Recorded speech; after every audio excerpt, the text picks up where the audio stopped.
Hello, a very, very warm welcome to you, and thank you so much for joining us. I hope that you are finding this series called the Gita Decoded as educational and enlightening as I am. I've learned a number of things since sitting on this side of the chair across from Sister Denise, because she has such a refreshing way of looking at this ancient scripture. As you know, we're still on chapter 2, and it's taking us much longer than I anticipated to go through it, which is great because it means that we're extracting more of the depth and wisdom that this magnificent and ancient Hindu scripture has to offer to us, the reader. Sister Denise, very warm welcome, and thank you for joining us. Thank you. The first question that I have for you is, what is chapter 2 saying about what our relationship as human beings should be in relation to objects, to things? What should our relationship be with matter, including this? Including this body. The most important message is, I am the discarnate spiritual being, the soul, and this is my instrument, and never to allow oneself to come under the illusion that this is me.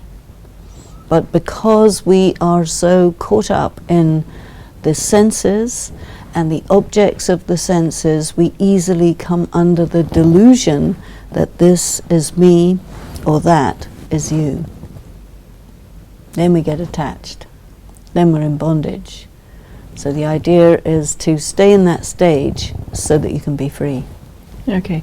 My next question is, what should our relationship be, according to chapter 2, to other beings in physical bodies? Well, what happens is, when you're thinking the person is their body, you get pulled by attraction and repulsion. So again, you remember we were talking about the this flow that goes on: attraction, repulsion, success, failure, the pairs of opposites. And being caught up in the pairs of opposites means we're in bondage. So being neutral means we are not under the sway of these negative, positive polarities, and we remain neutral, we remain free.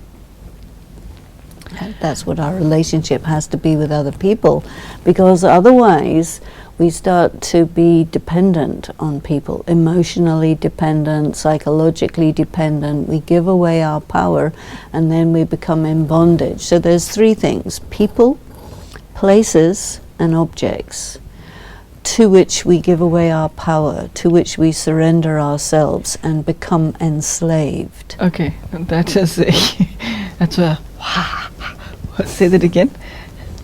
There are three things to which we come into bondage: people, places, and things. And we give away our power, and then we are slaves. We don't want to be slaves. Why do we have to be slaves? We're supposed to be masters. The human being, the human spirit, in the hierarchy of things, is the master of the world. But as soon as you forget yourself, you become a slave of people, places, and things. So everything's upside down. Then you suffer. The next stanza reads as follows, and it got me thinking, because I really don't understand what is meant by this. Those who are established in wisdom, the wise ones who have abandoned the fruit born of action, are freed from the bondage of rebirth. Go to the place that is free from pain. Now, Sister Denise, whilst it's a very attractive stage or state of mind to be in, where you're free from pain, I mean, which human being doesn't want to be there or go there? What is meant by being freed from the bondage of rebirth? Again, I think this is one of the stanzas where the angle of the Brahma Kumaris is at odds with this, because in our teachings that are given to us by the incorporeal through the medium of Brahma, we learn that once a soul is in the world of matter, you can go temporarily to the world beyond pain, but not, you can never become totally free from rebirth, because you are here. You're an embodied soul, and you have a karma with matter. And I think that what we would say is you can become free from rebirth through karmic bondage and enter into rebirth through a relationship of karma, karma samband. We have karma bandhan, the bondage of karma, and then you have karma samband, where you're in relationship with people but in a state of freedom, not in a state of bondage. But we wouldn't say that you are without rebirth. You see, in much of the Hindu practice, the Hindu religion, the aim of the religion is to go to nirvana and not come back. It's the same as Buddhism. You want to go to nirvana and not come back. In a sense, it's also like that in Christianity, where you have the idea of Jesus Christ going to sit on the right hand of God and staying there to rule paradise, and that's it. Although on the other hand they talk about a second coming, but they don't really go into the idea of rebirth, particularly at this time at least.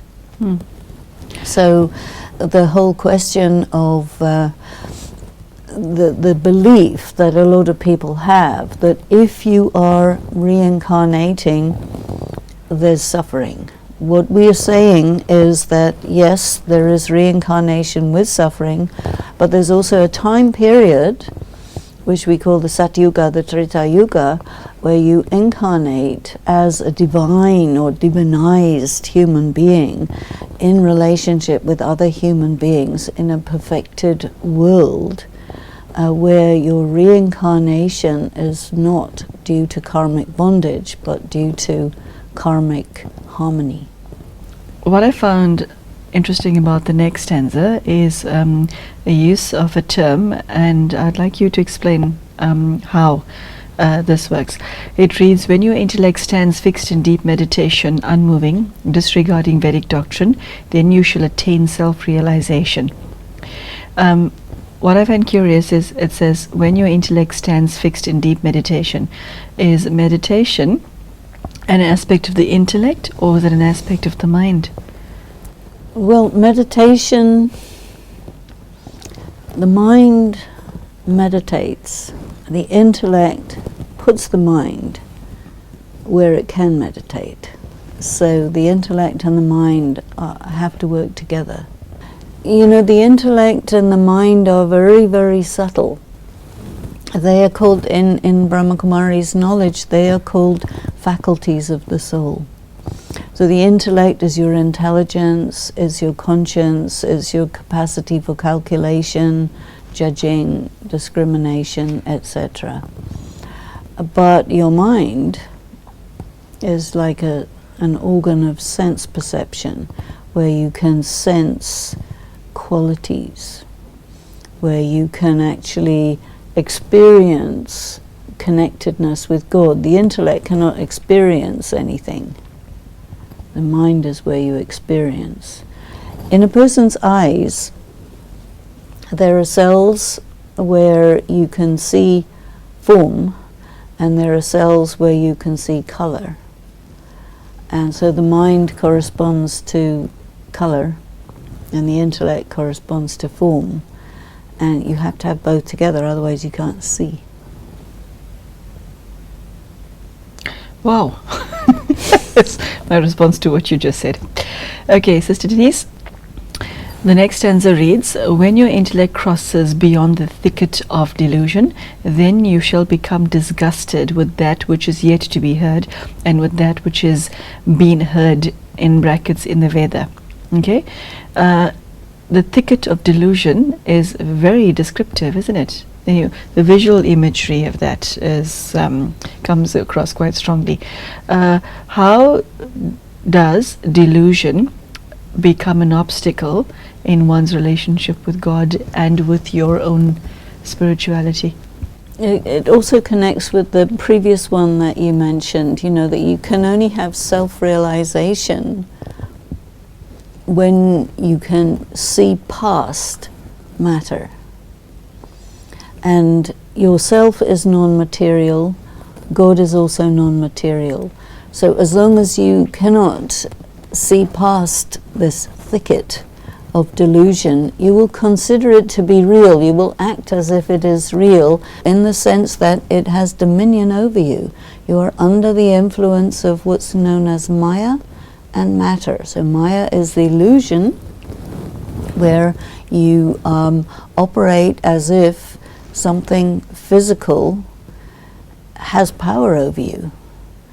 And what you have to have is the realization that it's needs to be seen simply as a matter of sense perception.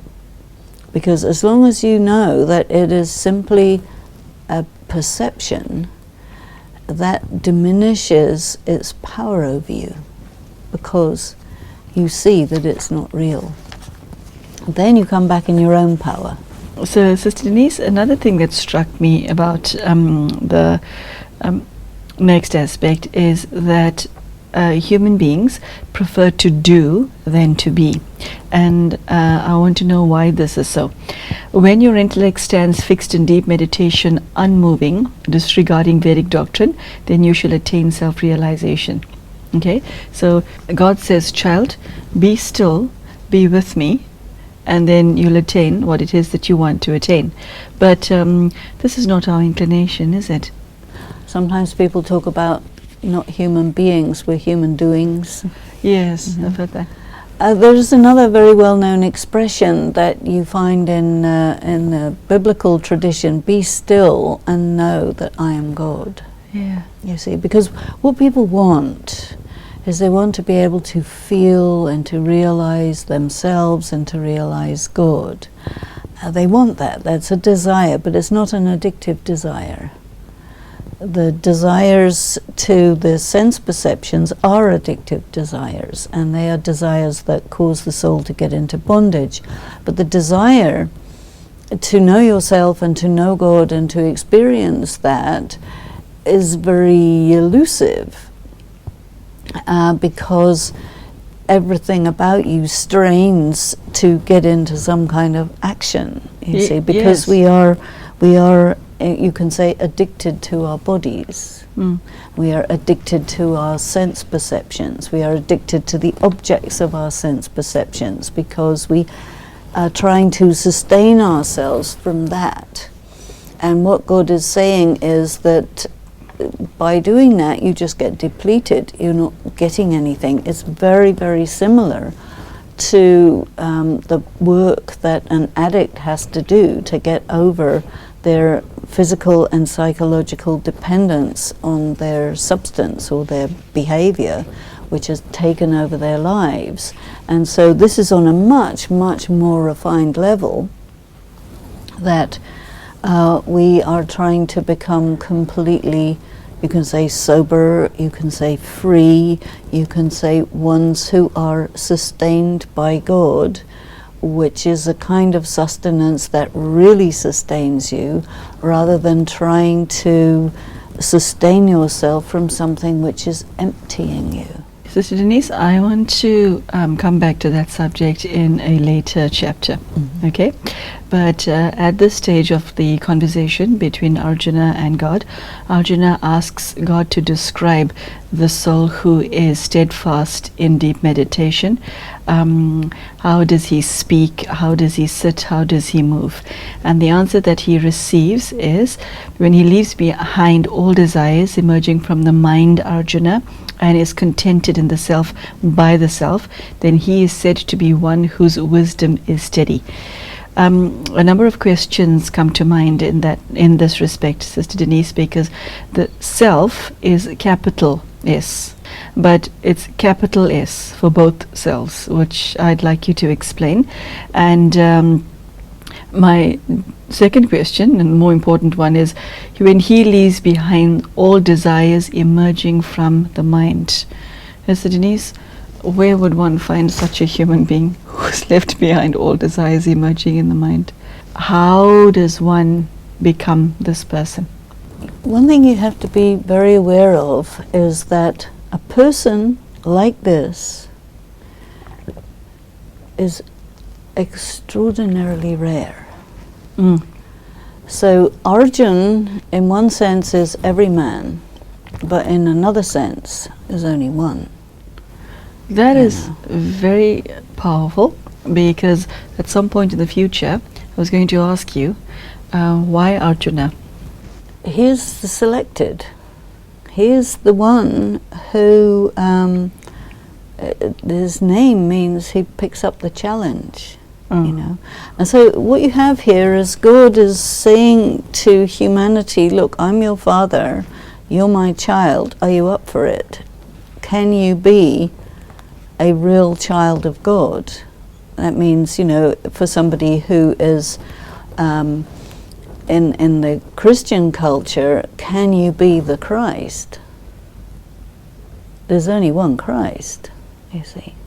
And a Buddhist, you see, in Buddhism, you have this aspiration to be a bodhisattva, but there's only one Buddha, you see.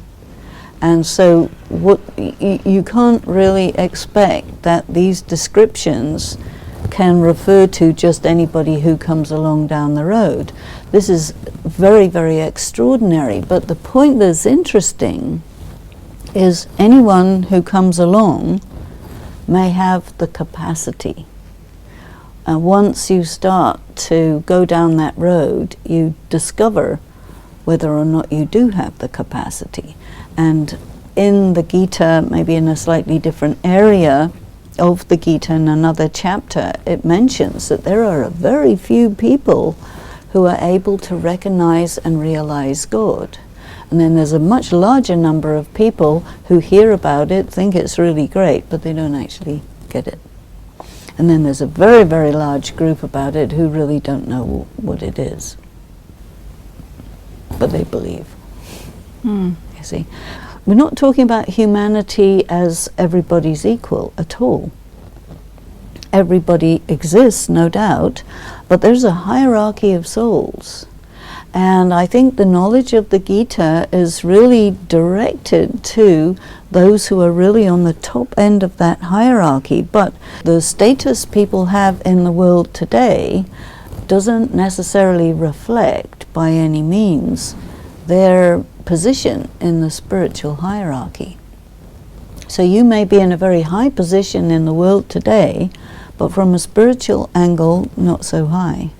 You may be in a very lowly position in the world today. Nobody knows who you are, nobody gives you the time of day, but yet you have that capacity, and you have love for God, you have love for humanity, and once you start to awaken your spiritual potency, you go higher and higher and higher and higher, and you become seen to be an extraordinary person. And this is the encounter with God. This is what it will do for you.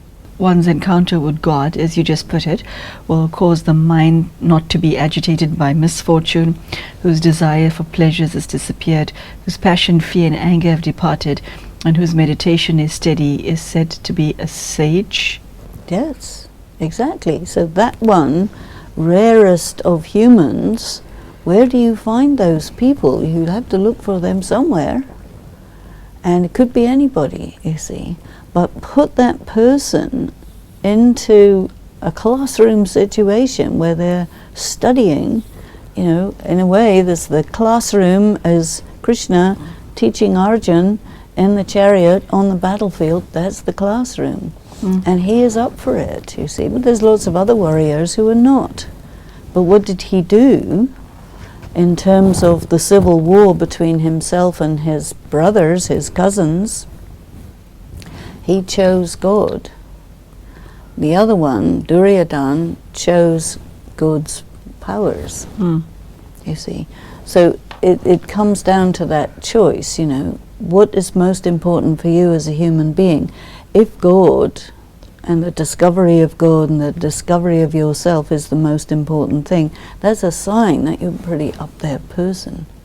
Tell us what is meant by sense objects turn away from the abstinent man, but the taste for them remains. Can you run and can you hide? However, sorry, Sister Denise, it goes on to say, but the taste also turns away from him who has seen the Supreme. Seen the Supreme. Seen with these two eyes, seen with this eye. You can't see the Supreme with the two eyes. Okay, so the sense objects turn away, but the taste for them remains. But well, I mean, you can turn away physically, but you won't forget. You see, this is why desire, it comes up a lot in the Gita, and I think what people are addicted to is beauty. There's this expression by Oscar Wilde which comes to mind. He once said, I'd like to be delivered from temptation, although I would like it to keep in touch. Well, that's a perfect description, isn't it? Yeah, covers the answer. You want to share anything more on this? I just say that I'm reminded of this idea that, you know, blessed are the meek, for they will see God. Yeah. You see, and the meek doesn't mean meek and mild, but meek means disciplined. It does? Yeah. Okay, now Sister Denise, that's news to me, because meek in my vocabulary, the vocabulary of Magela means docile, timid, spineless. It's not a compliment if somebody calls you meek. Right, but if you want to tame a wild elephant, you use the word meek. To meek the elephant doesn't mean to make him meek and mild, but it means that he comes into discipline, because you meek the elephant by putting it in between two disciplined elephants. So, of course, what happens is people who start getting into a spiritual practice tend to go for the meek and mild approach to life, you see, which gives spiritual practice a bit of a bad name, in the sense that it's just for obedient, docile, etc. But really, a spirituality is about the one who has the full breadth, the full spectrum, but they know how to handle their feelings, and they have full power. They're not meek and mildy type of people at all.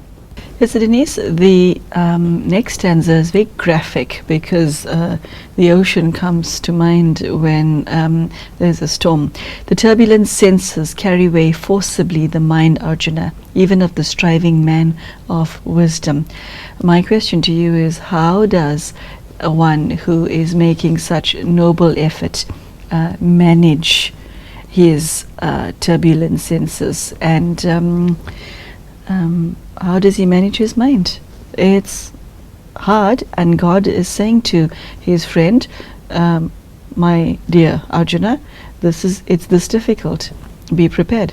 Yes. It's a warning, isn't it? It is a warning, and also a person who engages in spiritual practice in a very committed way will have to encounter all hell breaking loose in their mind, their gut, their heart, everything. And you have to be able to accommodate it. We have this expression, the power of accommodation. You must be able to accommodate it, to hold that huge storm and ride it out and get through to the end of it and carry on without being broken by it or without it taking you over. That's power. Yes, Denise, the next stanza I find rather interesting. It reads, when he withdraws completely the senses from the object of the senses, as a tortoise withdraws its limbs into its shell, his wisdom stands firm. God is saying to Arjuna, this is the man that I would like you to be. his encouragement in the sense is very sweet, because he's offering him the knowledge of what you will achieve when you become this. And he's still sensing Arjuna's reluctance to believe him, isn't it? Not because Arjuna lacks faith, but because of the turmoil that Arjuna is facing. Yeah. Okay, so how do you understand this stanza, Sister Denise? Looking at the word wisdom, which again, I think I would put it slightly differently, or maybe a different interpretation of wisdom. Prajna. It means you're aware. You don't lose your awareness. You see, when you withdraw your sense perception, you withdraw your mind from your sense organ, because the mind is on the inside, then you have the sense organ, and then you have the thing that you're sensing. So there's three. When your soul is in the sense organ, then it's also in the object. But when you withdraw from the sense organ, you have that space, and you are not on the same dimension of matter because you've withdrawn. So then you're able to remain aware of what the wisdom is, or what the knowledge is, and then you can stay steady. But everything depends upon detachment from the body. Is that where one starts? It's where you start, it's where you end up. Okay, Sister Denise, I think we'll stop right here, as usual on a cliffhanger, because there's for each answer that you give, there's a number of other questions that pop into my mind, irrespective of what I've written down here. So we'll take up what you just said in the next episode. So there you have it, brothers and sisters. Sister Denise has shared what the stanzas that we discussed in this chapter, in chapter 2, refer to, how you relate to your body, how you relate to things and people. It's important to understand and manage your feelings in respect of things and people. And I do hope that this has been of some educational interest to you. And thank you for joining us. And I hope to see you again soon. Thank you and goodbye.